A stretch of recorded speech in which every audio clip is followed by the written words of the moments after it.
ಏನೇ ನನ್ಗೆ 2 ಮನೆ ಇದೆ ಅಕ್ಕ. ನನ್ಗೆ 2 ಮನೆ ಇದೆ.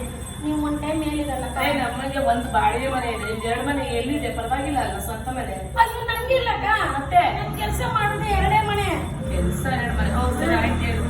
ಅದಕ್ಕೆ ಅಕ್ಕ ನೀವು ಒಂದು ಏನೋ ಆಫೀಸಲ್ಲಿ ರಿಚ್ ಪಿಂಪಲ್ಸ್ ಹೇಳಿದಲ್ಲ ಅಕ್ಕ. ನೀವು ಒಳ್ಳೆ ಊರವ್ರು. ಆ ಮನೆ ನನಗೆ ತೋರ್ಸಕ್ಕ. ನಾನು ಆ ಮನೆನೂ ಮಾಡ್ತೀವಿ, ಅವ್ರ ಪಿಂಪಲ್ಸ್ ಮನೆನೂ. ರಿಚ್ ಪಿಂಪಲ್ ರಿಚ್ ಪಿಂಪಲ್ ಅಲ್ಲ ಕಡೆ, ರಿಚ್ ಪೀಪಲ್ ಕಡೆ. ಅವರು ಆಫೀಸ್ ಅಲ್ಲಿ ದೊಡ್ಡ ಪೊಸಿಷನ್ ಅಲ್ಲಿ ಇದಾರೆ. Rich position, high position. Pimple ಅಲ್ಲ ಅದು. ಇವಳು ಕನ್ನಡ ಹೇಳ್ಕೊಳ್ತಾರೆ. ಪಿಂಪಲ್ಸ್ ಅಂದ್ರೆ ಏನಕ್ಕ ಅದು?